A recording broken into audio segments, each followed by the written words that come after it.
بسم اللہ الرحمن الرحیم رب اشرح لی صدری ویسر لی امری واحلل عقدۃ من لسانی یفقہوا قولی۔ احمدک اللہم یا مجیب کل سائل والصلاة والسلام علی من هو افضل الوسائل وعلى آلہ واصحابہ ذوی الفضائل، اما بعد فاعوذ باللہ من الشیطان الرجیم، بسم اللہ الرحمن الرحیم۔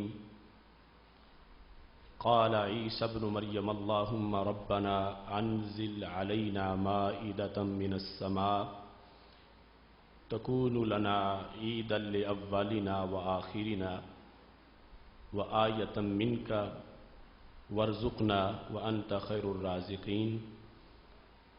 صدق اللہ العظیم وصدق رسولہ النبی الکریم الامین۔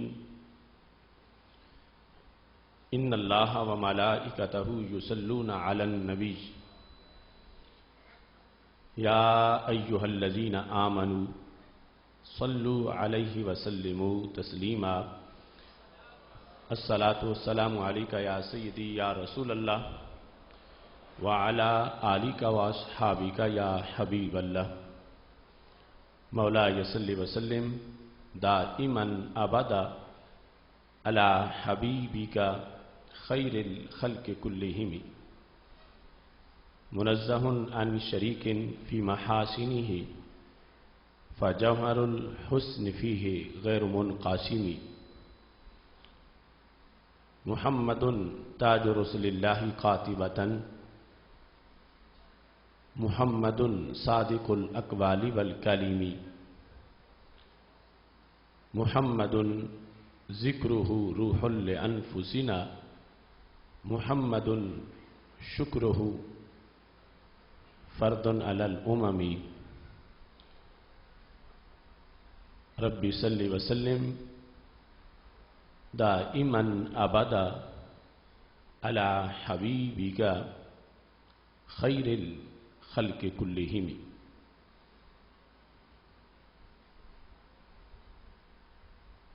میلاد کا جشن منانے سے، میلاد کا جشن منانے سے دل رحمت سے بھر جاتا ہے، مسرور ہوائیں چلتی ہیں، ایمان کا علم لہراتا ہے۔ جب یاد میں ان کی اشکوں سے آنکھوں کے کٹورے بھرتے ہیں، تب گنبد خضرا کی جانب دل عاشق کا جھک جاتا ہے۔ وہ پیدا ہوئے تو امت کی بخشش تھی پیش نظر ان کے، میلاد کا جشن منانے سے پھر منکر کیوں گھبراتا ہے۔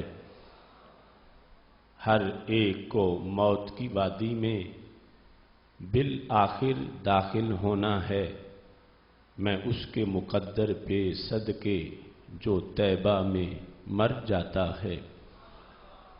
کب تیرے نگر کی گلیوں میں پلکوں پہ خاک سجاؤں گا، اس فکر مسلسل کا شعلہ آصف کو اب تڑپاتا ہے۔ اللہ تبارک و تعالی جل جلالہ وعم نوالہ واتم برہانہ وعظم شانہ وجل ذکرہ وعز اسمہ کی حمد و ثنا، اور حضور سرور کائنات، مفخر موجودات، زینت بزم کائنات، دستگیر جہاں غم گسار زماں، سید سروراں حامی بے قسم، قائد المرسلین خاتم النبیین، احمد مجتبیٰ جناب محمد مصطفیٰ صلی اللہ علیہ وآلہ واصحابہ وبارک وسلم کے دربار گوہر بار میں ہدیہ درود السلام عرض کرنے کے بعد، وارثان منبر و محراب، ارباب فکر و دانش، نہایت ہی معزز و محتشم حضرات و خواتین، رب ذوالجلال کے فضل اور توفیق سے ادارہ صراط مستقیم پاکستان کے زیر اہتمام گوجرانوالا کی سرزمین پر بھٹی میرج ہال میں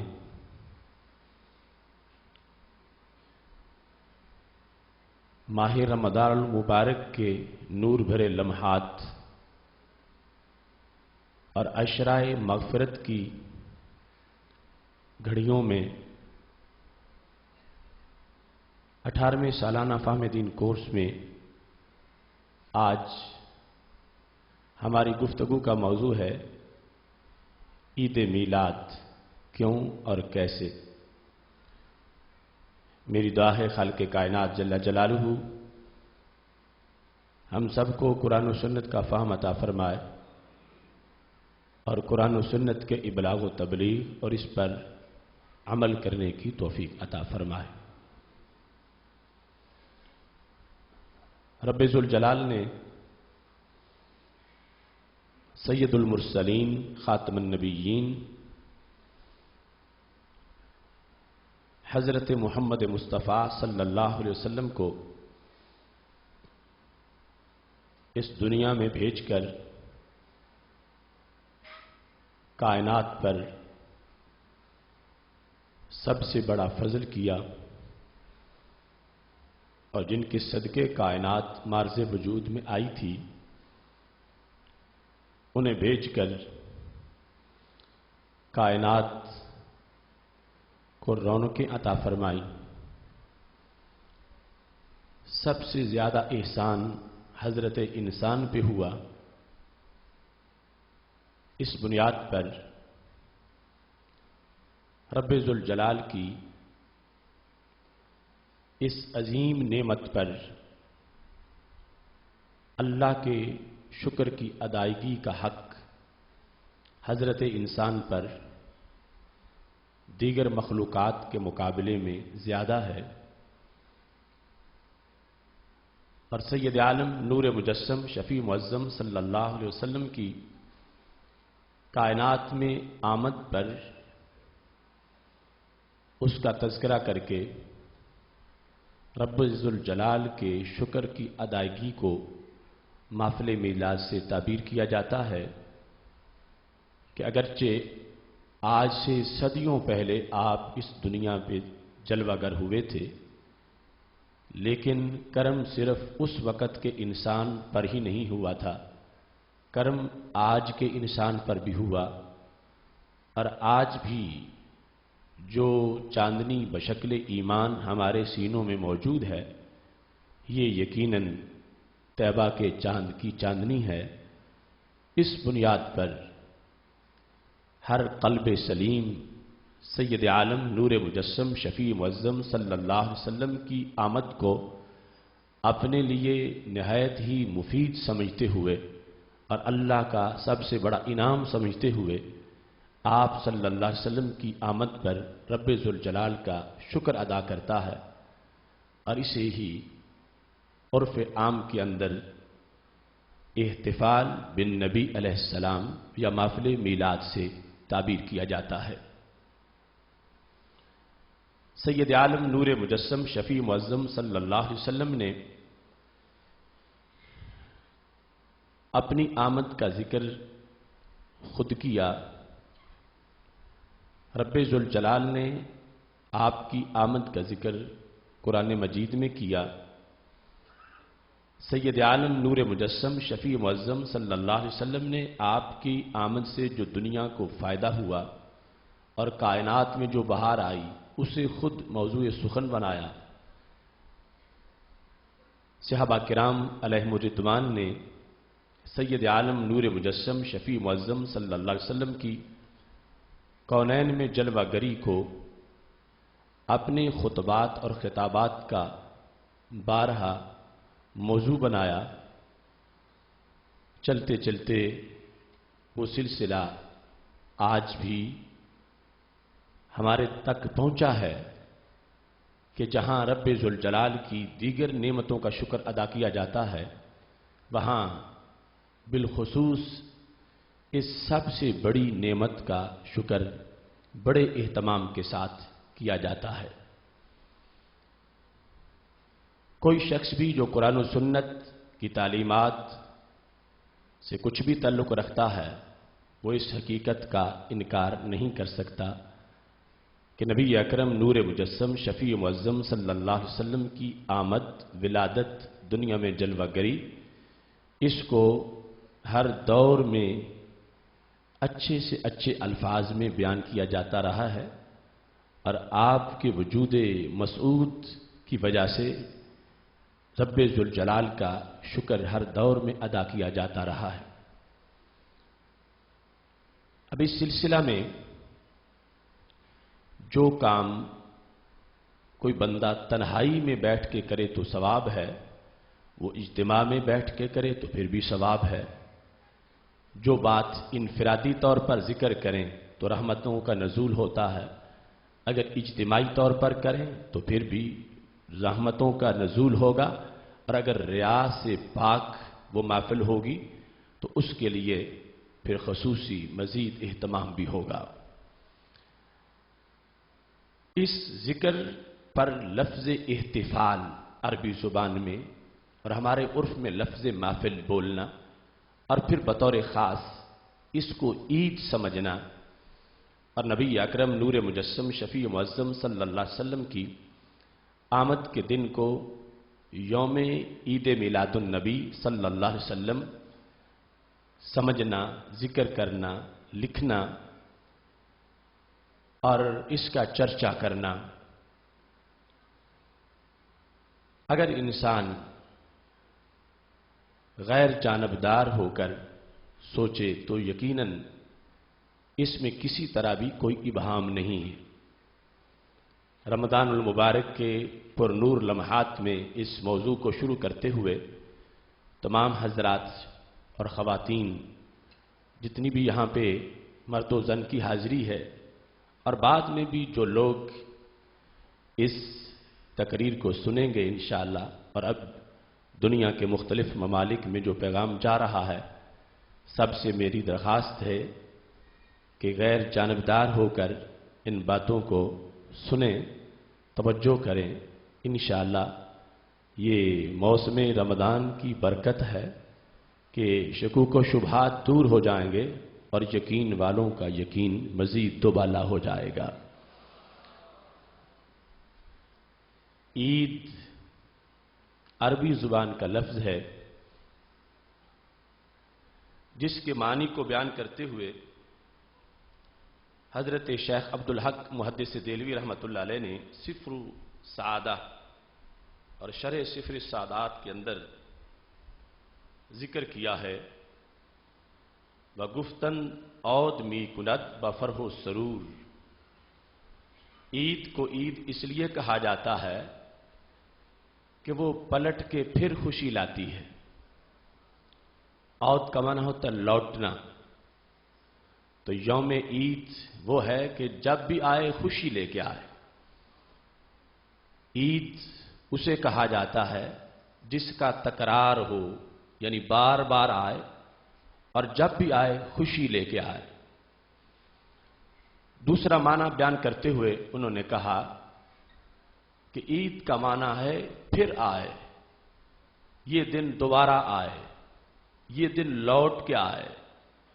اب جب آیا ہوا ہے اس وقت ہی پھر آنے کی جو بات ہو رہی ہے، تو یہ کہتے ہیں نیک فعلی کی بنیاد پر ہے۔ جس طرح کہ عربی زبان میں لفظ قافلہ، اور ہم اردو میں بھی قافلہ بولتے ہیں، 5-6 بندے مل کے کہیں جا رہے ہوں تو کہتے ہیں قافلہ جا رہا ہے۔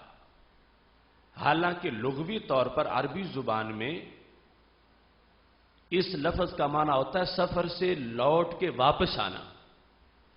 جانے کو قافلہ نہیں کہتے، آنے کو قافلہ کہتے ہیں۔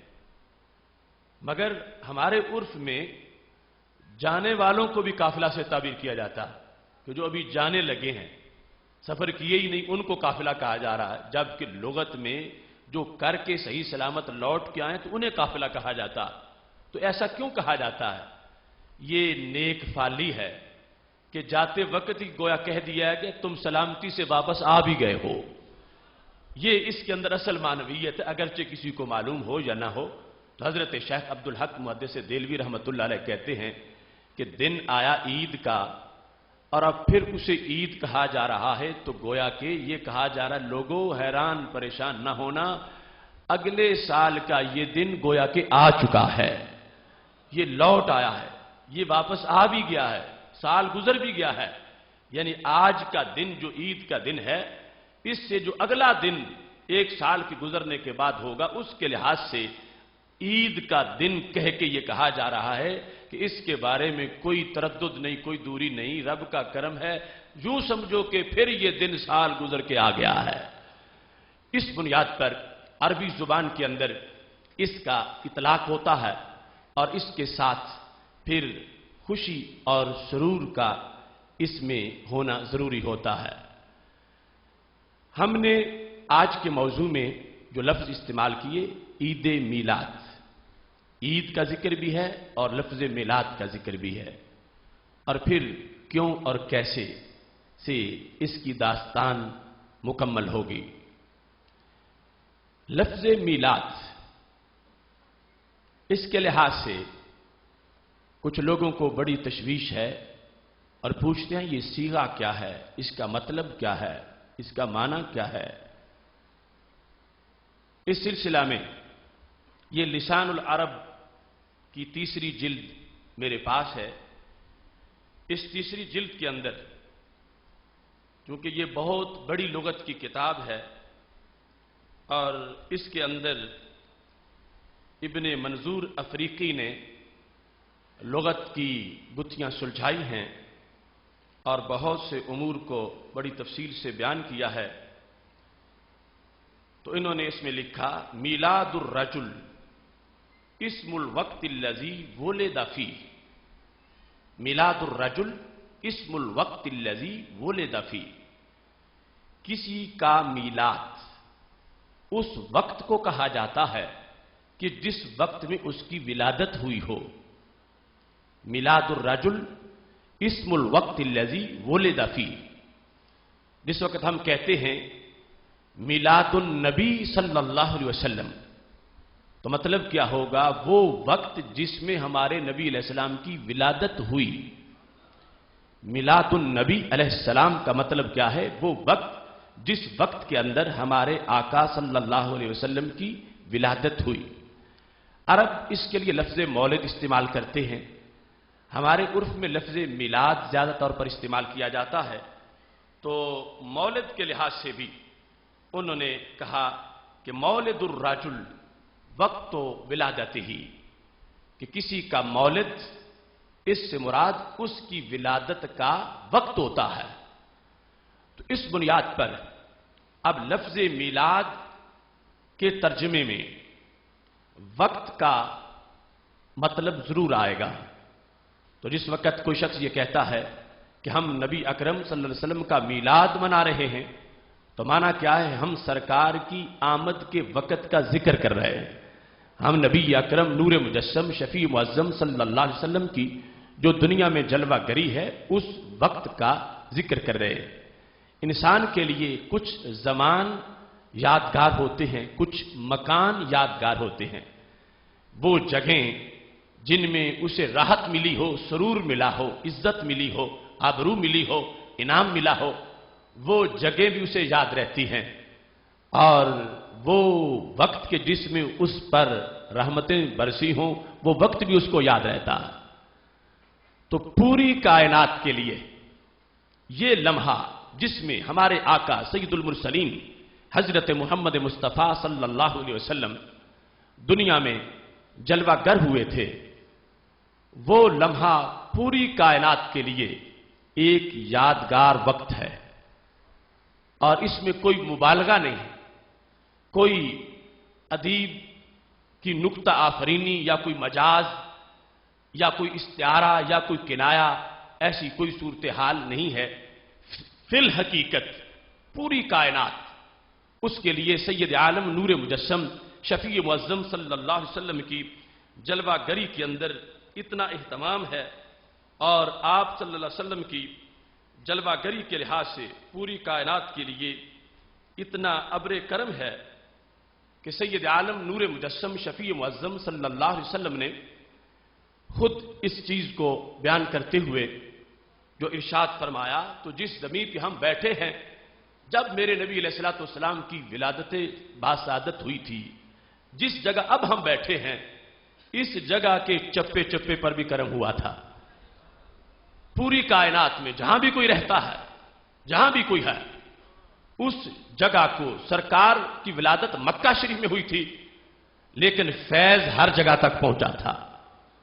اور اس کا ذکر سید عالم نور مجسم شفیع معظم صلی اللہ علیہ وسلم کا وہ فرمان ہے جو بخاری شریف میں حدیث شریف 335 نمبر کی حدیث ہے، اور حضرت جابر بن عبداللہ رضی اللہ تعالی عنہ ارشاد فرماتے ہیں کہ ہمارے آقا صلی اللہ علیہ وسلم نے ارشاد فرمایا، اوتیت خمسا لم یؤتہن احد قبلی، مجھے 5 چیزیں ایسی دی گئیں جو میرے سوا کسی کو نہیں دی گئیں، مجھ سے پہلے کسی کو بھی نہیں دی گئی، عام تو کیا خواص کو بھی نہیں ملی، مطلب کیا نبیوں کو بھی نہیں ملی۔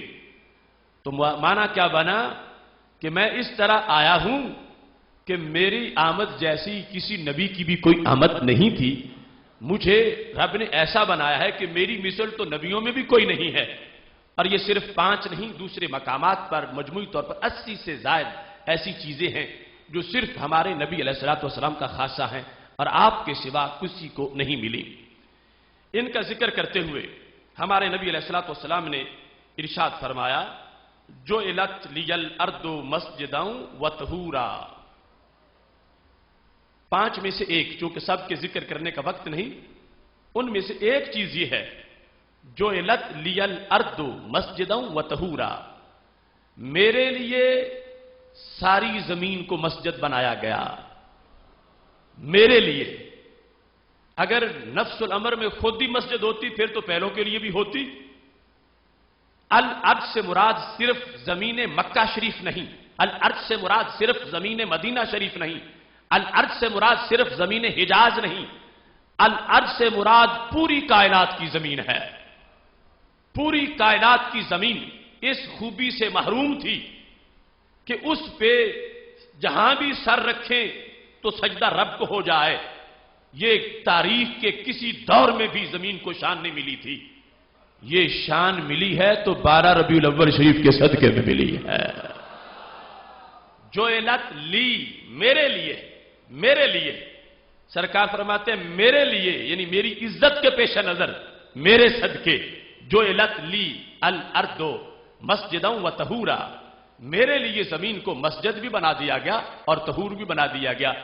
اب اگر کوئی شخص یہ صلاحیت رکھتا ہے کہ اس الارض سے کوئی ضلع کاٹ کے باہر کر دے تو پھر تو وہ کہے کہ باقی ساری زمین نوازی گئی، ایک ضلع محروم رہ گیا، لیکن لغت، قانون، دستور، ضابطے کے لحاظ سے ایک چپا بھی مستثنا نہیں کیا جا سکتا۔ ساری زمین بدلی گئی، ساری زمین میں انقلاب آیا، ساری زمین کی قسمت بدل گئی، ساری زمین میں نکھار آیا اور نیکی کی طرف اور فیض اس کو ملا کہ اس کی یہ حیثیت بن گئی کہ پاک محبوب علیہ الصلوۃ والسلام فرماتے ہیں زمین کو میرے لیے مسجد بھی بنا دیا گیا اور طہور بھی بنا دیا گیا۔ طہور ایک ہوتا ہے طاہر، ایک ہوتا ہے طہور۔ طاہر ہے جو خود پاک ہو، طہور ہے کہ ایسا پاک ہو کہ آگے پاک بھی کر دے۔ تو فرمایا زمین صرف پاک ہی نہیں ہوئی، فیض اتنا ملا ہے کہ پاک کرنے والی بھی بن گئی ہے، طہور۔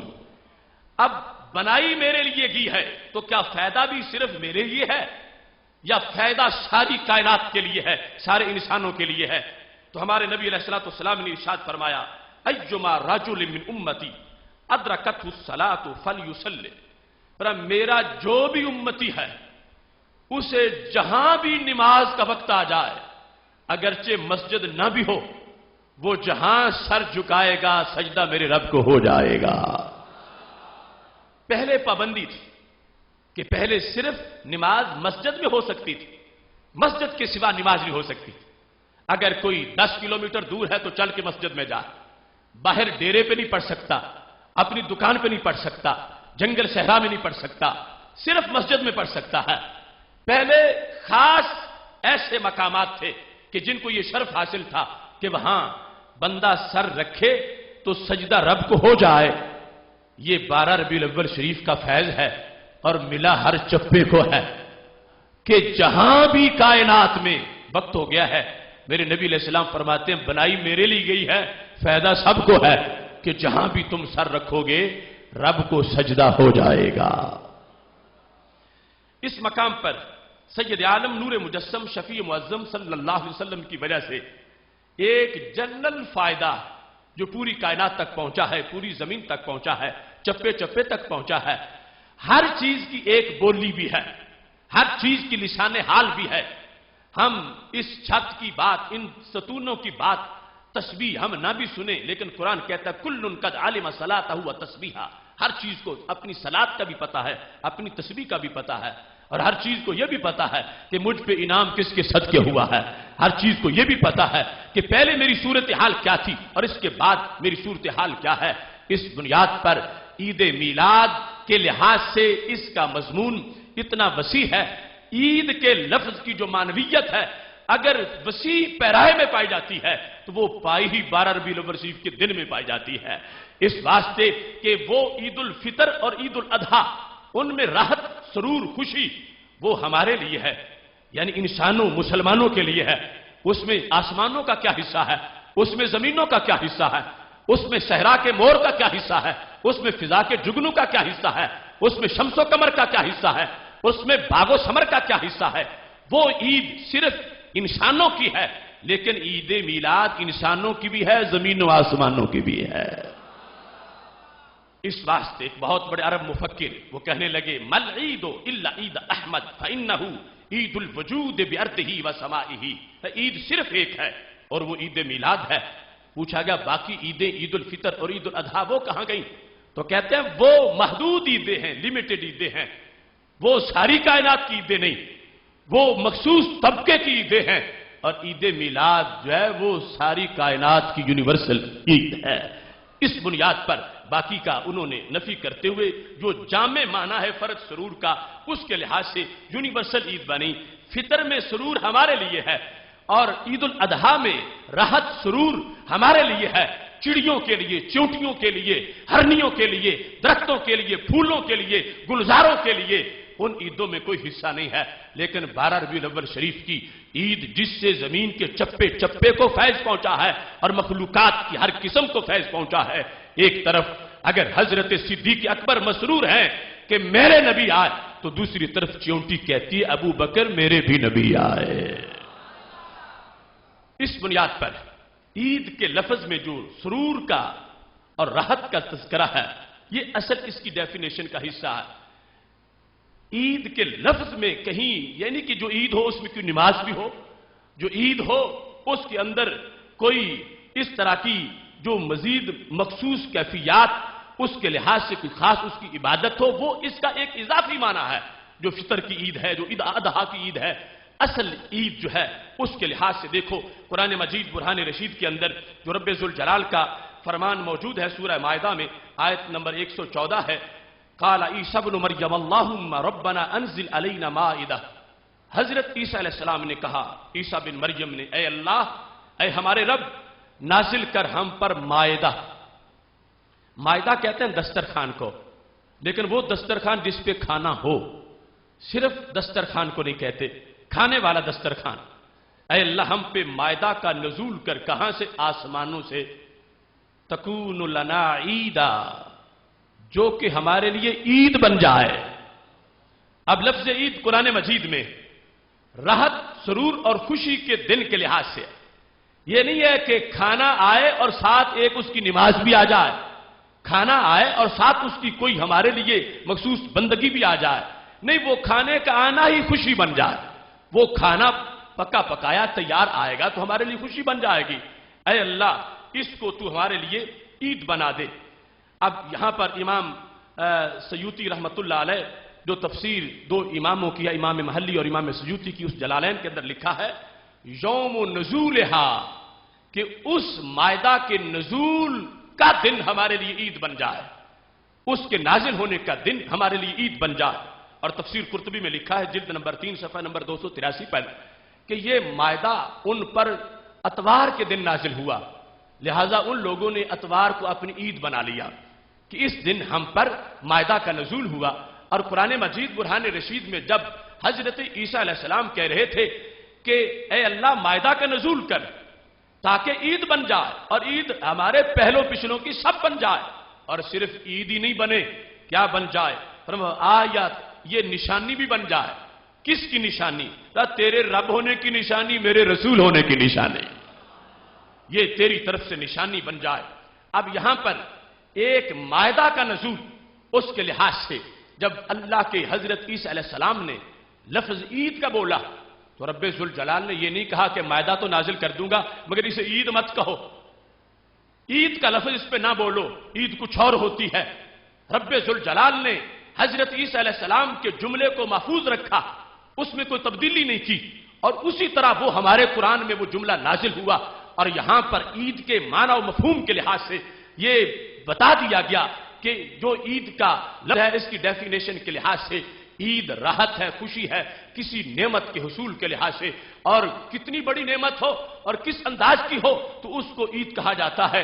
قرآن کی اس آیت سے پتا چلا کہ مائدہ کا نزول جس سے انسان کو کسی مشقت کے بغیر بدن کی طاقت مل جائے اور ایک اس کے ٹیسٹ بڈز کو ایک ٹیسٹ والی چیز مل جائے، اس کو انرجی مل جائے، اس کو محنت مشقت کے بغیر کھانے والی چیز مل جائے، اسے راحت ہے، سرور ہے، لہٰذا یہ اس کی عید ہے۔ تو میرے بھائیو، جس لمحے جس دن میں ان کے اجسام کے لیے مائدہ کا نزول ہوا، جس سے ان کے جسم کو طاقت ملی، تو قرآن نے اس کے نزول کو عید برقرار رکھا اور عید تسلیم کیا اور عید کے لحاظ سے اس کا ذکر کیا۔ اب آپ خود اندازہ لگا سکتے ہیں کہ ایک ہے مائدہ کا نزول اور دوسری طرف ہے حضرت محمد علیہ السلام کا نزول۔ تو سید عالم نور مجسم شفیع معظم صلی اللہ علیہ وسلم کی جو دنیا میں جلوہ گری ہے، کروڑوں مائدے ان کے قدموں کی دھول پر نچھاور کیے جا سکتے ہیں۔ اس واسطے ان کی آمد سے جو کائنات کو فیض ملا ہے اور جو خوشی ملی ہے، یہ کوئی ایک دو عیدیں نہیں، یہ کوئی 3-4 عیدیں نہیں، رب کعبہ کی قسم ہے کروڑوں عید کے الفاظ اس دن پہ نچھاور کیے جا سکتے ہیں۔ اس واسطے کہ رب ذوالجلال نے قیامت تک کے لیے ہمیشہ اس دن کو، اس لمحے کو وہ عظمت عطا فرمائی ہے۔ اگرچہ ہر سال نئی ولادت نہیں ہوتی، ان جیسا کوئی ہے ہی نہیں، ایک بار آئے ہمیشہ کے لیے کائنات کو روشن کر دیا، لیکن جب بھی وہ دن آتا ہے وہ عید ضرور ہے، وہ رحمت ضرور ہے، اس میں انوار ضرور ہیں۔ جس طرح کے آج سے صدیوں پہلے قدر کی رات میں قرآن نازل ہوا تھا، ہر سال نیا نازل نہیں ہوتا، لیکن ہر سال رمضان جب آتا ہے تو قدر کی رات پھر 1000 مہینے سے بہتر ہوتی ہے۔ اگرچہ نیا قرآن نازل نہ بھی ہو، وہ ایک مرتبہ کا نزول ہمیشہ کے لیے اس رات کو مالا مال کر گیا ہے۔ ایسے ہی ایک مرتبہ کی میرے نبی علیہ السلام کی جلوہ گری نے ہمیشہ کے لیے 12 ربیع الاول شریف کو ہزاروں عیدوں سے اونچا مرتبہ عطا فرما دیا ہے۔ کیا ملا 12 ربیع الاول شریف کو؟ اس کا ذکر بھی میرے نبی علیہ السلام خود فرماتے ہیں۔ بخاری شریف میں پاک محبوب علیہ السلام کا یہ پورا خطبہ میلاد موجود ہے، حدیث نمبر 79 ہے، جس میں حضرت ابو موسیٰ اشعری رضی اللہ تعالیٰ عنہ ہمارے نبی علیہ السلام سے اس امر کو ذکر کرتے ہیں کہ سرکار دنیا پہ آئے تو کیا لے کے آئے، آپ کی آمد سے کیا کائنات کو ملا؟ ایک یہ ہے ہم اپنی زبان سے، کوئی شاعر اپنی زبان سے، کوئی ادیب اپنی زبان سے، کوئی خطیب اپنی زبان سے کہے کہ یہ لے کے آئے وہ لے کے آئے، یہ سعادت ہے کہ ماننے والے ایسا ذکر کریں۔ لیکن جو خطبہ میلاد اس عید کی ماندیت کو ثابت کرنے کے لیے ہمارے نبی علیہ السلام نے دیا اور سند صحیح سے بخاری میں موجود ہے، اس کو ذہن میں رکھیے اور یہ فخر کیجئے کہ اگرچہ آج ہمارے عوام کو وہ حدیث نہ بھی آتی ہو، مگر سنی مزاج اتنا ستھرا ہے اور مٹی اتنی پاک ہے کہ جو کچھ احادیث میں موجود ہے رب ذوالجلال کی فضل سے وہ نور نسل در نسل سینوں میں ویسے ہی منتقل ہوتا آیا ہے۔ کیا الفاظ ہیں میرے محبوب علیہ السلام کے؟ مثل ما بعثنی اللہ بہ من الہدی والعلم کمثل الغیث الکثیر۔ مثل ما، اس کی مثال، بعثنی اللہ بہ، جو مجھے رب نے دے کے بھیجا ہے. مثل ما بعثنی اللہ بہ، اس کی مثال جو رب نے مجھے دے کے بھیجا ہے، جو میرے آنے سے کائنات کو ملا، جو رب نے مجھے دے کے بھیجا ہے، اس کی مثال کیا ہے؟ پاک محبوب علیہ السلام فرماتے ہیں کمثل الغیث، اس کی مثال بارش جیسی ہے، قطرے جیسی نہیں. کس جیسی ہے؟ بارش جیسی ہے. دھیان کرنا خطبہ میلاد میرے نبی علیہ السلام کی زبان سے، کمثل الغیث، جو کچھ مجھے رب نے علم دے کے ہدایت دے کے بھیجا ہے. تو پتا چلا آنے سے دنیا کو علم بھی ملا، آنے سے دنیا کو ہدایت بھی ملی، خود تو مالا مال ہے ہی. اب آگے 3 اقسام بیان کر کے جو دنیا کے سینوں کا کردار ہے اس کو بیان کرتے ہیں، تو پتا چلا کہ آپ کو ملا ہے فائدہ کائنات کو ہونے والا ہے. آپ کو تو ملا ہی ہے. مثل ما بعثنی اللہ بہ من الہدی والعلم کمثل الغیث، میرے رب نے جو کچھ مجھے دے کے بھیجا ہدایت اور علم، اس کی مثال کیا ہے؟ اس کو بیان کرنے کے لیے ڈھونڈ کے قطرہ نہ لاؤ، اس کو بیان کرنا ہو تو بارش کا لفظ بولو. بارش کا لفظ بولتے ہی خود بخود ذہنوں میں آتا ہے کہ کہا جاتا ہے یہ قطرہ نہیں، یہ تو بارش ہے. اب بارش کی پھر 2 قسمیں ہیں. ایک بارش وہ ہے جو برستی ہے مگر بوندا باندی ہوتی ہے، موسلا دھار نہیں برستی. ایک وہ ہے جو برستی ہے تو موسلا دھار برستی ہے. تو میرے نبی علیہ السلام فرماتے ہیں 12 ربیع الاول شریف کا ابر کرم، یہ ایسی نہیں بارش کے کچھ بخل سے برسے اور زمین پیاسی رہ جائے. کمثل الغیث الکثیر، یہ وہ بارش ہے جو موسلا دھار برسنے والی ہے. غیث کا لفظ ہی کہیں اونچا ہے لیکن آگے کثیر کی قید ہے. کمثل الغیث الکثیر، جو بارش ہو اور موسلا دھار برسے. اور پھر جو موسلا دھار برسے، ہو سکتا ہے ایک ضلع میں موسلا دھار برس جائے دوسرا خشک رہ جائے، ایک ضلع میں ہر طرف ہو جائے اور دوسرا خشک رہ جائے، ایک ملک عام برسات ہو جائے اور دوسرا خشک رہ جائے. تو میرے نبی علیہ السلام نے فرمایا میری آمد کے لیے ایسے بخل کے لفظ مت بولنا.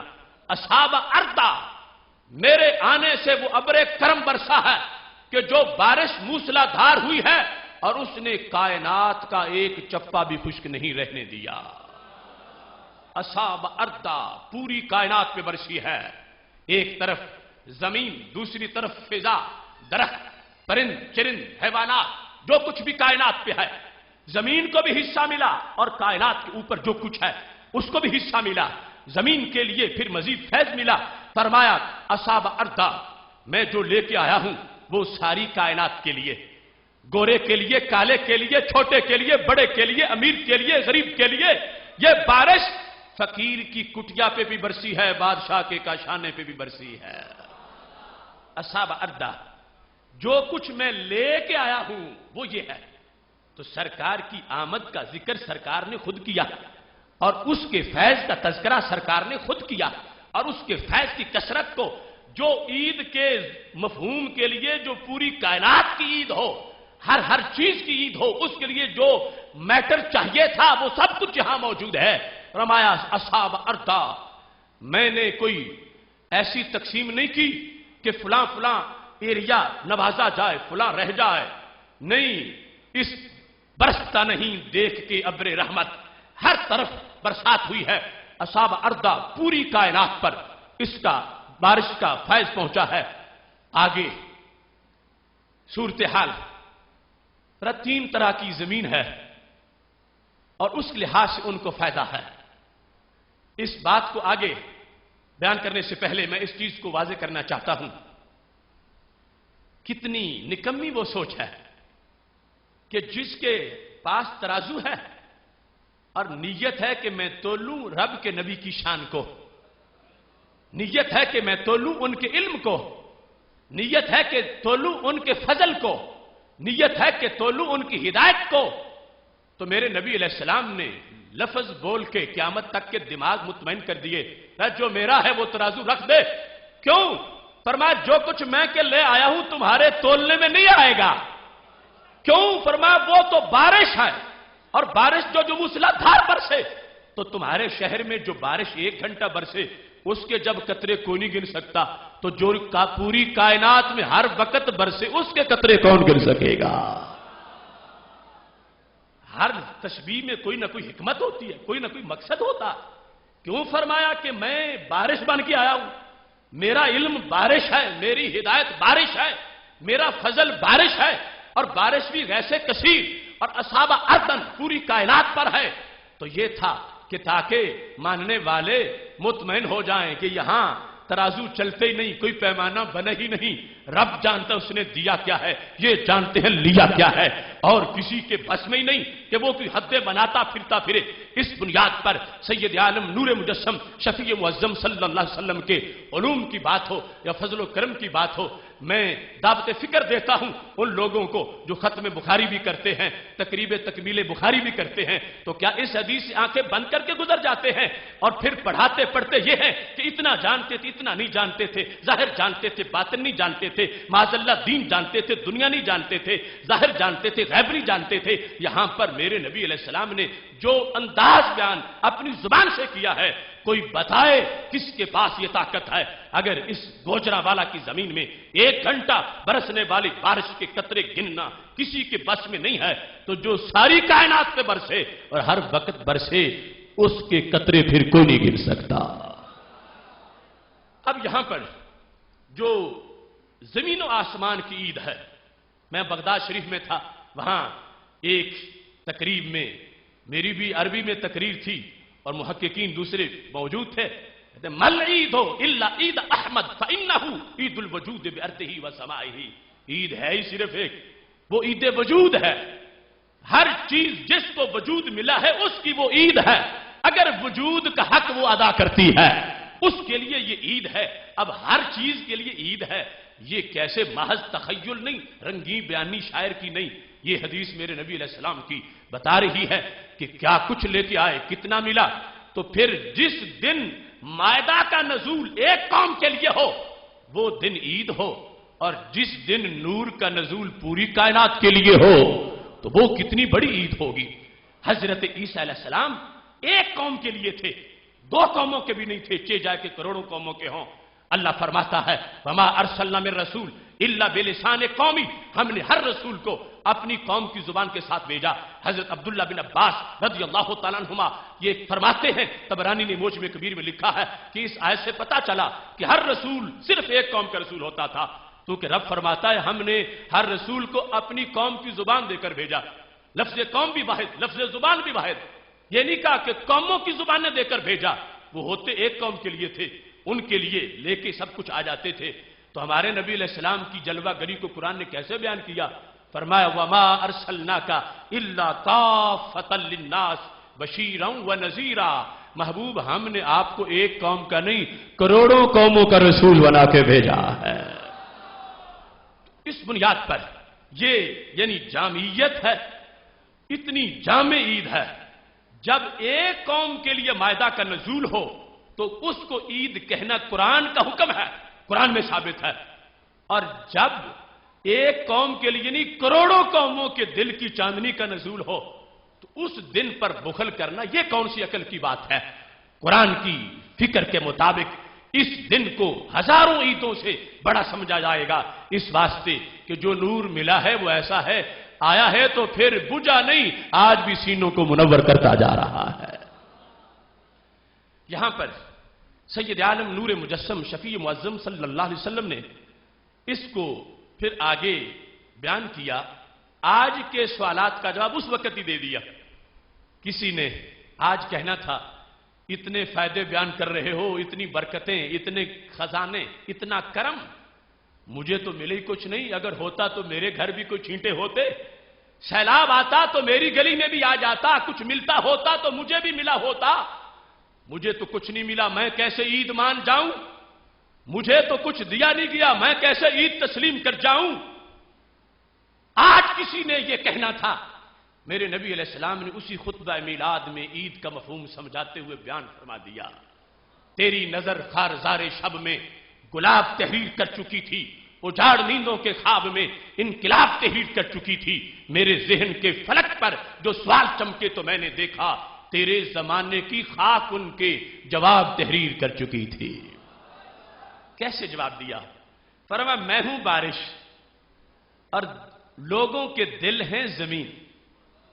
جیسے ظاہری بارش کی زمین ہوتی ہے ایسے دلوں کی زمین ہے، بارش میری ہے۔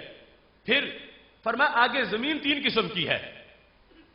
12 ربیع الاول شریف کو جس کے گھر پشیمانی ہو، پریشانی ہو، اندھیرا ہو، وہ سوچے میرے کہنے پہ نہیں، سرکار نے دل کی زمین کی قسم کون سی بیان فرمائی؟ میرے نبی علیہ الصلوۃ والسلام نے فرمایا قسمیں 3 ہیں زمین کی۔ جیسے ظاہری بارش ہو ایسے میری بارش کے لحاظ سے بھی قسمیں 3 ہیں۔ پہلی قسم کون سی ہے؟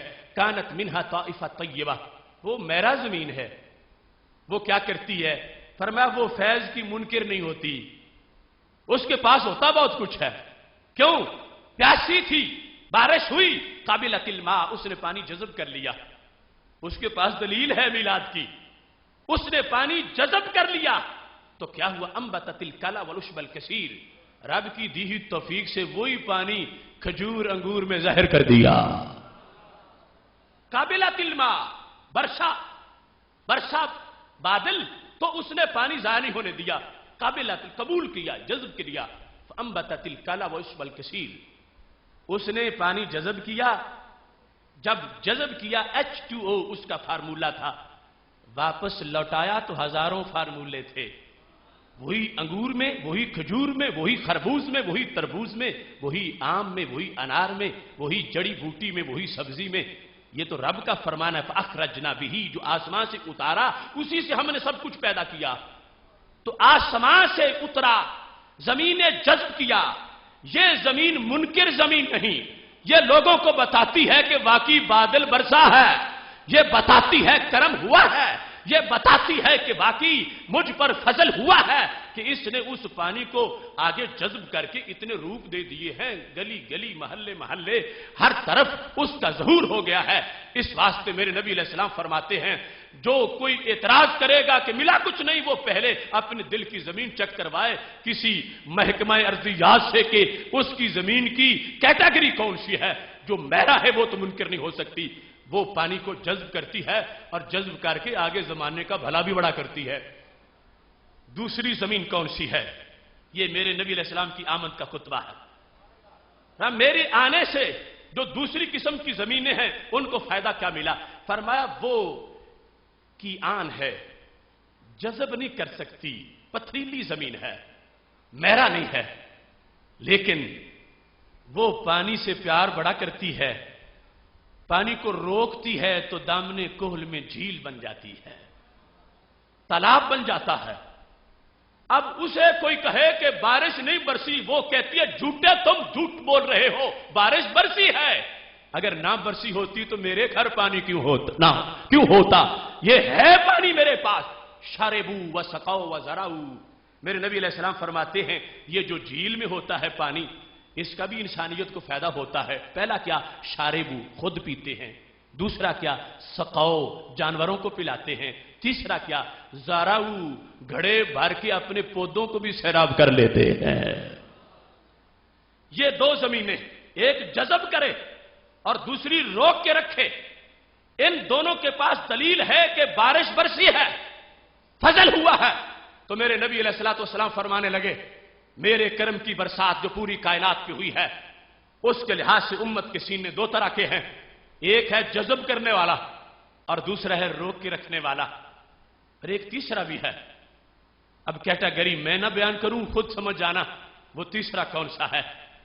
میرے نبی علیہ السلام فرماتے ہیں وہ سیم زدہ زمین ہے، سیم زدہ شور زمین ہے، نہ پانی کو جذب کرتی ہے، نہ روک کے رکھتی ہے، نہ وہاں پھول، نہ کلی، نہ حوض، نہ تالاب، وہاں پر صرف اور صرف نا امیدی ہے، وہاں صرف اور صرف وویلا ہے کہ بارش ہوئی نہیں، اس نے دیا کچھ نہیں، ہوتا تو میرے پاس بھی بہت کچھ ہوتا۔ تو سرکار نے فرمایا قیامت تک کے لیے اگر کوئی میری آمد کے فیض کا انکار کرے اس کو پوچھو اپنے دل کی زمین چیک کر لے، اگر 12 ربیع الاول شریف کو تجھے خوشی میسر نہیں آئی تو پھر سیم زدہ سینہ ہے، پھر اس بارش کا تو کوئی قصور نہیں، وہ تو ہر طرف برسی ہے. اس نے ٹیڑھی تقسیم نہیں کی. اس نے یہ نہیں کہا کہ ایک گھر چھوڑنا ایک گھر پہ ہونا ہے. وہ ہر طرف ہوئی ہے. آگے جس کو کچھ نہیں محسوس ہوتا وہ پھر اس کا قصور ہے.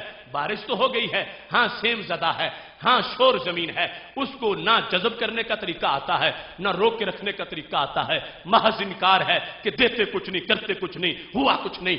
اور اس انداز کے کہ عید نہیں ہے, یوم سوگ ہے, ماتم ہے, اس طرح کی وہ بات زمین کرتی ہے. لیکن جو دو طرح کی زمینیں ہیں, میرے نبی علیہ الصلوۃ والسلام نے فرمایا ان پر ہر دور کے اندر فضل ظاہر ہوتا رہے گا. جو کچھ میں لے کے آیا ہوں قیامت آ جائے گی, میرا لایا ہوا ختم نہیں ہوگا. اب میرے بھائیوں, اگر اسی بات کی 4 گھنٹے وضاحت کروں ان زمینوں پر تو بات یہی بڑی لمبی ہے. لیکن مثال ہے, خود سوچتے رہنا. اس میں خود تمہاری سوچ بھی پرواز کرتی رہے گی کہ کیا وجہ ہے کہ 12 ربیع الاول شریف کو کچھ گھروں میں خوشی ہے, کچھ میں نہیں ہے, جبکہ نبی آئے تو ہر طرف بہار آئی, سب پر فضل ہوا. آخر ایسا ہو کیوں گیا؟ انہوں نے ٹیڑھی تقسیم نہیں کی. آگے ان سے رویہ 2 طرح کا یا 3 طرح کا, اس کی وجہ کیا ہے؟ یہاں پر سید عالم نور مجسم شفیع معظم صلی اللہ علیہ وسلم کی مثال کے لطافت بڑی ہے. آپ سے بڑھ کے اچھی مثال انسانوں میں کوئی نہیں دے سکتا. جوامع کلم. اسی لیے میدان محشر ہوگا. آدم و فمن دونہ تحت لوائی, حضرت آدم علیہ السلام سے لے کر حضرت عیسیٰ علیہ السلام تک سارے میرے جھنڈے کے نیچے ہوں گے. جلوس چلے گا, قیادت میں کروں گا. رب کا دربار آئے گا, سب چپ کر جائیں گے, تقریر میں کروں گا. تو اس واسطے کہ سب سے اچھا طریقہ ہے, سب سے اچھی خطابت ہے. اب مثال دے کر اور بھی مسئلہ حل کر دیا, ضمن اس کو بھی کہہ دوں. اب پانی آسمان سے آیا تھا وہ اور تھا, اور جو پھر مالٹے میں ہے یہ اور ہے, جو انگور میں ہے وہ اور ہے, جو کھجور میں ہے وہ اور ہے. کھاتے سبھی ہیں, لیکن کچھ لوگوں کا اصول ان کو اجازت نہیں دیتا. اگرچہ یہاں وہ بے اصولی کر جاتے ہیں. ان کے اصول کے مطابق صرف آسمان سے اترا ہوا پینا چاہیے. کیوں؟ جو زمین نے مالٹے میں دیا یہ تو بدعت ہے, جو کھجور میں ہے وہ بھی بدعت ہے, جو انگور میں ہے وہ بھی بدعت ہے. رب کا نازل کردہ H2O ہے, باقی سارا تو زمین نے رب کی دی ہوئی توفیق سے بنایا ہے. اور اگر سب اس کو پیتے وقت بدعت نہیں سمجھتے, کہتے ہیں رب کا فضل ہے, زمین کی شان ہے, اور رب نے دی ہے کہ اس نے اس پانی کو کنورٹ کر دیا, اتنے ذائقوں میں استعمال کرنا چاہیے. تو پھر اگر مالٹا اچھا لگتا ہے تو فقیہ کی بنائی ہوئی فقہ بھی اچھی لگنی چاہیے. اگر انگور کھجور کا پانی اچھا لگتا ہے تو پھر میلاد کی خوشیوں کا نیا انداز بھی اچھا لگنا چاہیے. اوپر سے پانی اترا ہے, زمین نے جذب کیا ہے, جیسا زمانہ آیا ہے ویسا خوشی کا اظہار آ گیا ہے. ہاں حرام نہیں, کسی حرام کا مکروہ ممنوع کا ارتکاب نہیں. جو طریقہ ہے اس پانی کو جذب کرنے کا, آگے اسی کے مطابق جو ہے کوئی کپڑے خرید کے کسی کو دے رہا ہے, کوئی دیگیں پکا رہا ہے, کوئی جھنڈیاں لگا رہا ہے. یہ سارا وہ H2O مختلف روپ اختیار کر چکا ہے. اس واسطے کہ سینہ ایسا ہے جو جذب کرتا جا رہا ہے اور آگے فیض بانٹتا چلا جا رہا ہے. محتشم سامعین حضرات, عید کا وسیع تر مفہوم فرق سرور کے لحاظ سے یہ پوری کائنات کو میسر ہے. اس واسطے یہ عید ہی نہیں بلکہ عیدوں کی عید ہے. اب ساتھ دوسری کمپنی کا بھی جائزہ لینا ہے. وہ کہتے ہیں تم عیدوں کی عید کہتے ہو, یہ تو سرے سے عید ہے ہی نہیں, کیونکہ عیدیں صرف 2 ہیں.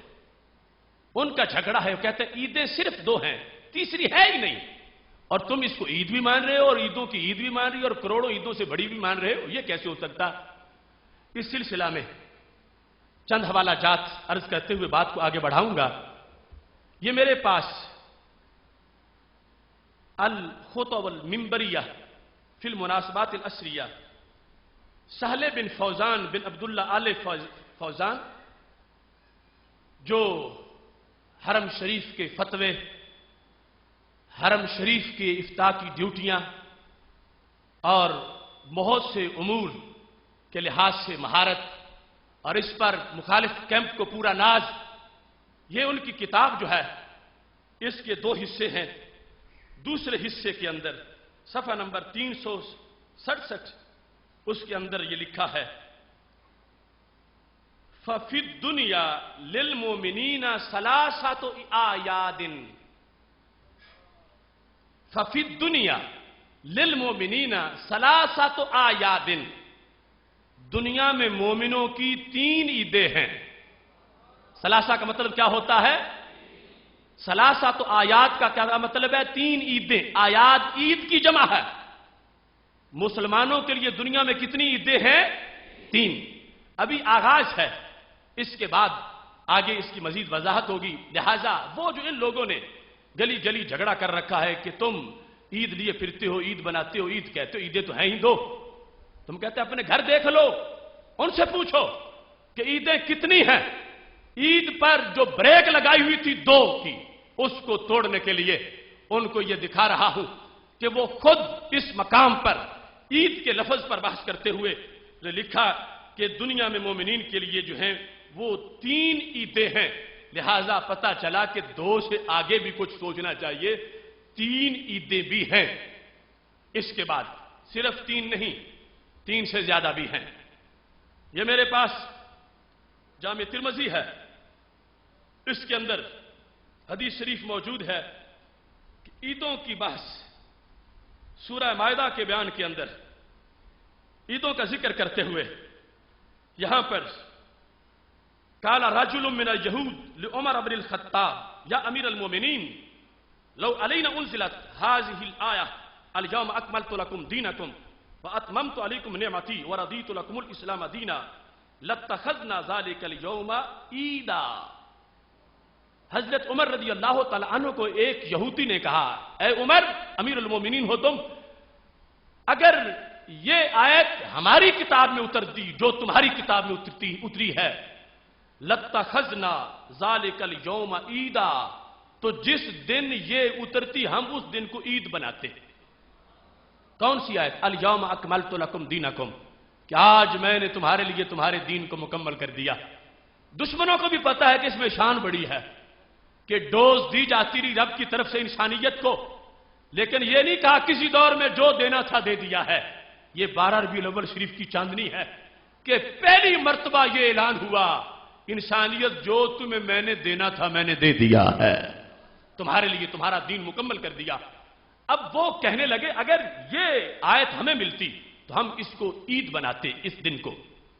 حضرت عمر رضی اللہ تعالی عنہ نے جب یہ بات سنی تو آپ نے یہ نہیں فرمایا کہ آیات کے نزول سے عیدیں نہیں بنتی، تم ایک آیت کے نزول پہ عید کہہ رہے ہو۔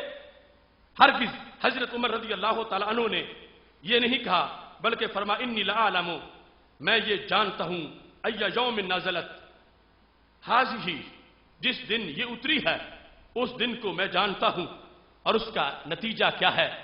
فرما تم ایک عید کی بات کرتے ہو، ہماری تو اس دن 2 عیدیں تھیں، جمعہ بھی تھا، عرفہ بھی تھا، اور عرفہ بھی عید کا دن ہے، جمعہ بھی عید کا دن ہے۔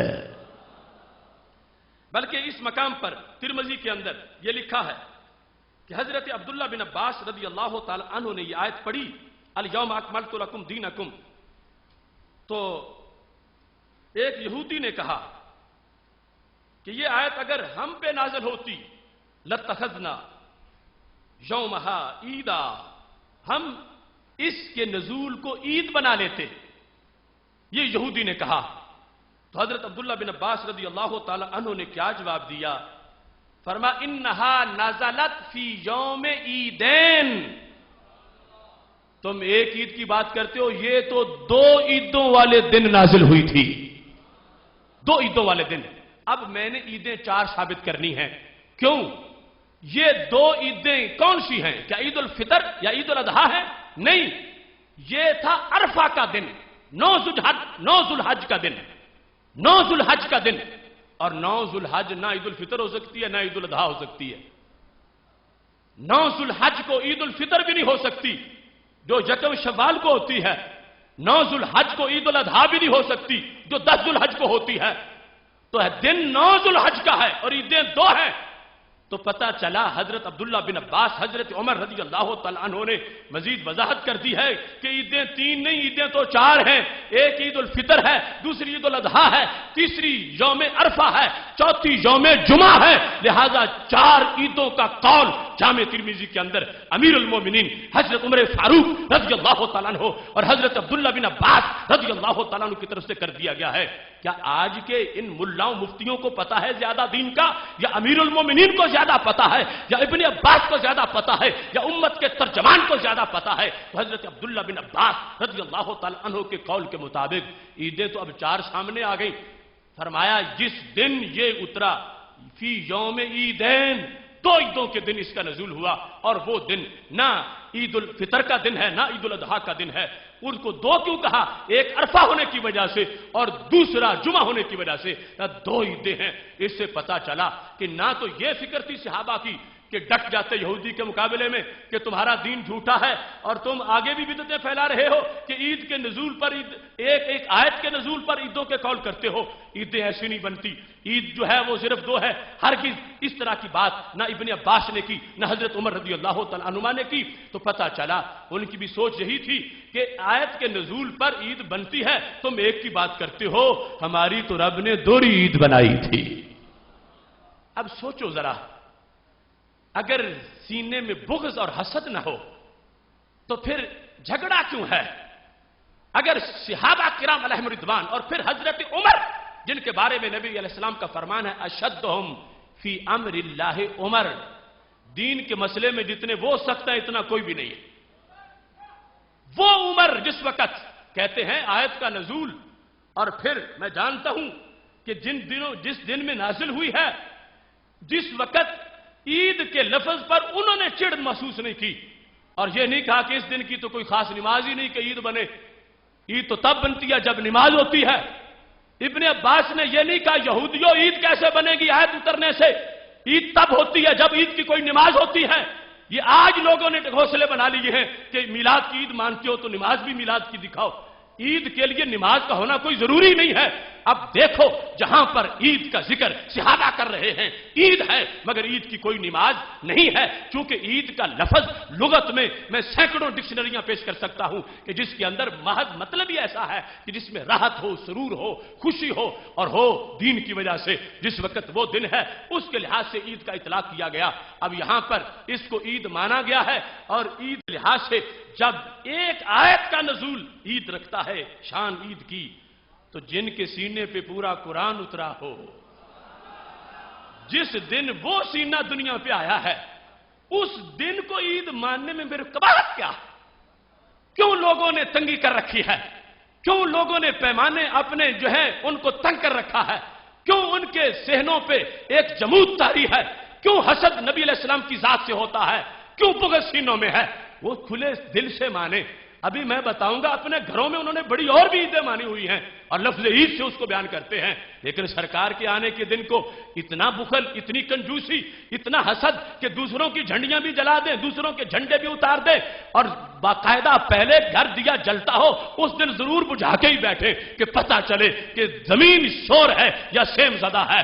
اس بنیاد پر آج دعوت فکر دیتا ہوں کہ صحابہ کا طرز حیات دیکھنا ہے، ان کی سوچ کا انداز دیکھنا ہے، تو پھر یہ ضابطے گھڑے ہوئے پاس رکھو، گھر رکھو کہ عید 2 ہے اور پھر ان میں نماز کا ہونا ضروری ہے عید کے لیے. یہاں عیدیں میں ثابت کر رہا ہوں، 4 ثابت کر چکا ہوں اور چاروں کا صحابہ کے لحاظ سے اور پھر یہ جو اس عرفہ اور جمعہ کے لحاظ سے یعنی وہ مستقل طور پر جو علیحدہ اس کا معاملہ ہے اس کی بھی حیثیت واضح کر رہا ہوں.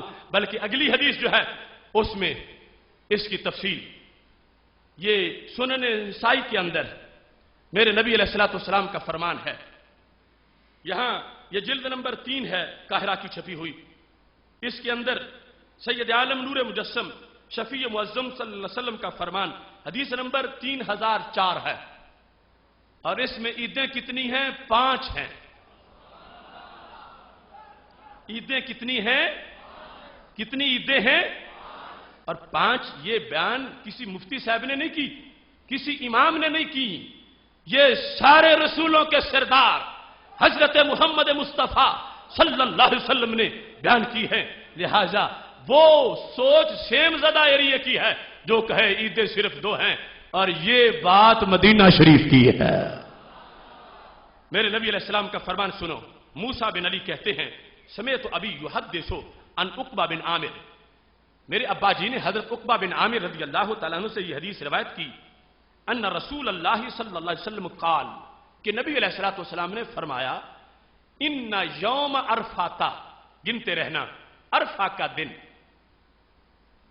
9 ذو الحج کا دن، ان یوم عرفہ، یہ ہے پہلی عید، و یوم النحر، قربانی کا دن، یہ ہے دوسری، و ایام التشریق،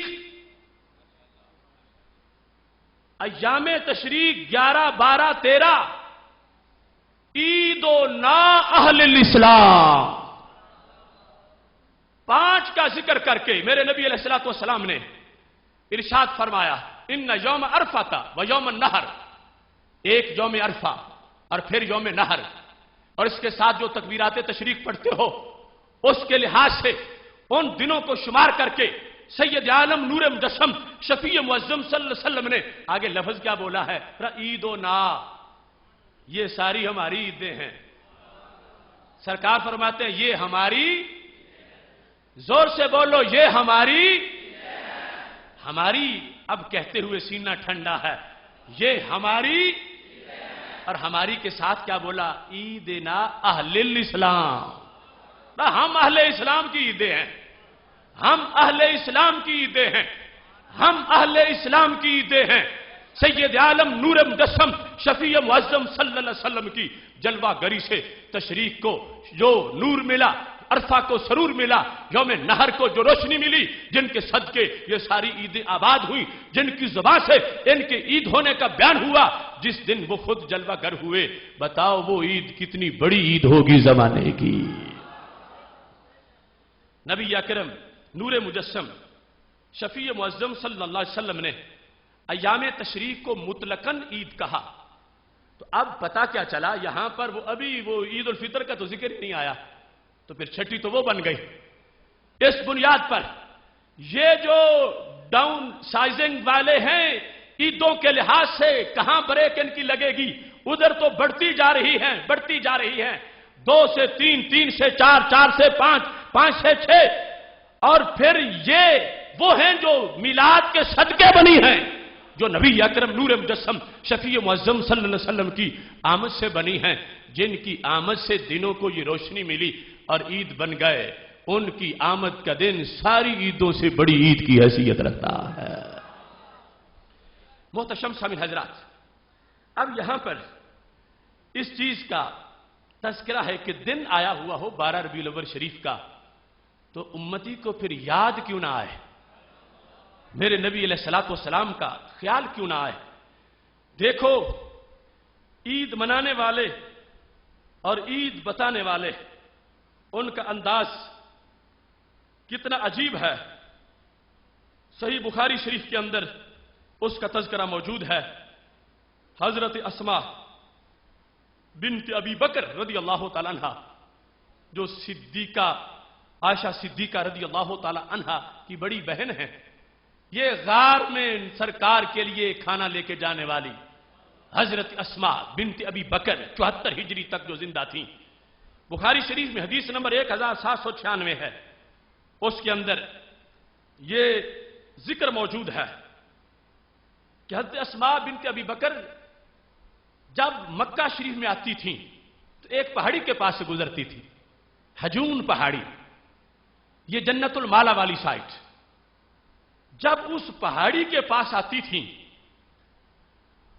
تو راوی کہتے ہیں، جو حضرت اسماء بنت ابی بکر کے غلام ہیں، وہ کہتے ہیں کان یسمع اسماء تقول کلما مرت بالحجون صلی اللہ علی محمد صلی اللہ علیہ وسلم، کہ حضرت اسماء بنت ابی بکر جب بھی مکہ شریف آیا کرتی تھیں، ہجرت کر کے چونکہ مدینہ شریف چلی گئی تھیں، مدینہ شریف سے جب وہ مکہ شریف آتی تھیں، حجون پہاڑی کے پاس سے گزرتی تھیں، تو دیکھتے ہی درود پڑھنا شروع کر دیتی تھی۔ یہ بخاری شریف ہے۔ کیا کہتی تھی؟ صلی اللہ علی محمد صلی اللہ علیہ وسلم۔ اب پہاڑی آتی ہے سامنے، زبان پہ درود آتا ہے، ہیں کون صحابیہ؟ اور ہیں اسلام کی پرانی سٹوڈنٹ. ابھی صرف 17 نے کلمہ پڑھا تھا کہ انہوں نے بھی پڑھ لیا. حضرت عبداللہ بن عباس جیسے صحابہ کی استاد ہیں. وہ اسما بنت ابی بکر حجون پہاڑی کے پاس آئیں تو درود شروع کر دیتی ہیں. ان کے خادم نے پوچھا کہ اس کا سبب کیا ہے؟ حجون پہاڑی آتی ہے، تمہاری زبان پہ درود آ جاتا ہے. تو انہوں نے کہا سنو، لقد نزلنا ماہو ہاؤنا، اس پہاڑی سے مجھے محبوب کی یاد آتی ہے. اس پہاڑی سے مجھے محبوب کی یاد آتی ہے. کیوں؟ لقد نزلنا ماہو ہاؤنا، حجۃ الوداع کے موقع پر میں بھی ساتھ تھی جب ہم حج کرنے آئے تھے. چونکہ اس پہاڑی پہ سرکار نے قدم لگائے تھے، یہاں کچھ وقت گزارا تھا، ٹھہرے تھے، لہذا جو ہی دیکھتی ہوں میری روح مدینہ شریف جا پہنچتی ہے.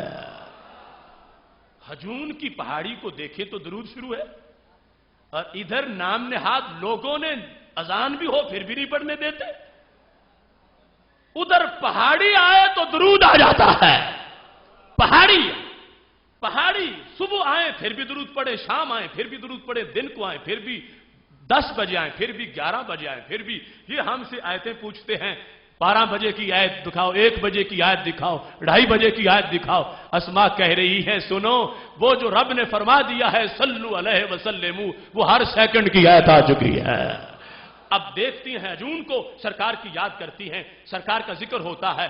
پوچھا گیا کیوں؟ فرمایا جہاں نبی علیہ السلام کے ساتھ ایک موقع پر، حج کے موقع پر ہم ٹھہرے تھے، سرکار بھی یہاں تشریف فرماتے، میں بھی تھی. اب مجھے محبوب نظر نہیں آتے، یاد تو ان کی ضرور آتی ہے. اس واسطے یاد منانے کے لیے درود شریف پڑھتی ہوں. تو اب جب پہاڑی، حالانکہ وہ 12 ربیع الاول کا دن نہیں، وہ پہاڑی جس کو ایک تھوڑے سے وقت کے لیے نسبت ملی، سرکار کی خوشبو سے آباد ہے کہ کچھ وقت بیٹھے تھے اس جگہ، تو اس کو دیکھتے ہی زبان پہ درود آنا یہ صحابہ کے ایمان کا تقاضا ہے. تو سال گزر رہا ہو، 12 ربیع الاول شریف آ جائے اور امتی کو پتا ہے کہ یہ میرے محبوب کے آنے کا دن ہے، تو زبان پہ درود نہ آئے تو ایمان کیسے بچا سکتا ہے؟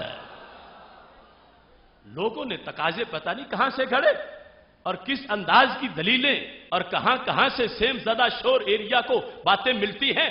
اب یہ قرون اولا کے مسلمان، یہ قرآن کے مخاطب، یہ دین کو سرکار کے ہاتھوں سے پیالے پینے والے، اب ان کے غلام نے یہ نہیں کہا اسما تم تو بدعتی بن گئی ہو. کیوں؟ کہ حجون پہاڑی پر درود بیٹھ کے پڑھنے کا ذکر تو کسی آیت میں آئی نہیں ہے اور تم ذکر کر رہی ہو. نہ سرکار نے حکم فرمایا کہ جب حجون سے گزرا کرو تو مجھ پہ درود پڑھو، اور نہ خلفائے راشدین نے پڑھا ہے. آج جو دلیل کا انداز ان بدھوؤں کا ہے، اگر ایسا ہوتا تو وہ غلام بول پڑتے کہ اسما تم کیا کرتی ہو، بدعتی بن گئی ہو، جہاں آتی ہو درود شروع کرتی ہو. نہ آیت ہے، نہ سرکار کا فرمان ہے، نہ خلفائے راشدین کا قول ہے، مگر کوئی نہیں بولا. اور اسما بنت ابی بکر حضرت صدیق کی بیٹی کے اس قول کو تسلیم کیا گیا کہ یہاں اس مسئلے کی دلیل یوں مانگنا جہالت ہے، جب رب نے مطلقاً حکم دے دیا ہے جب بھی پڑھو گے رب کے فرمان پہ عمل ہو جائے گا. لوگ ایک حسد کی بنیاد پر ایک ہی جملہ ان کو رٹوا دیا گیا ہے. اب وہاں پر غار ہرا ہو یا غار ثور، نیچے لکھا ہے کہ یہاں سرکار نے جانے کا حکم نہیں دیا. تو میں کہتا ہوں حضرت اسما کو حکم دیا تھا حجون پہ درود پڑھنے کا. صحیح بخاری میں ہے، صحابیہ ہیں، صحابی کی بیٹی ہیں، صحابی کی بیوی ہیں، صحابی کی امی ہیں، صحابی کی بہن ہیں، وہ اسما بنت ابی بکر، وہ درود پڑھ کے بتا رہی ہیں قیامت تک کے مسلمانوں کو کہ یہاں کوئی ترازو لے کے تولتا نہ پھرے میلاد کی محفلوں کو، جہاں سرکار آئے وہاں میلاد بنانا شروع کر دو. سرکار کا خیال کافی ہے. اب یہ بخاری شریف، یہ میرے ہاتھ میں اس حدیث شریف کا نمبر اور اس کا 1796 نمبر ہے. جس نے جہاں سے چیک کرنی ہو چیک کر سکتا ہے. 1237 نمبر پر بھی موجود ہے. یہ حضرت اسما بنت ابی بکر صحابیہ ہیں. فَإِنْ آمَنُوا بِمِثْلِ مَا آمَنْتُمْ بِهِ فَقَدْ اهْتَدَوْا. قرآن کہتا ہے ایمان چیک کرنا ہے تو صحابہ کے عقیدے کو دیکھ لو، اگر ویسا ہے تو صحیح ہے ورنہ توبہ کر لو. تو اس بنیاد پر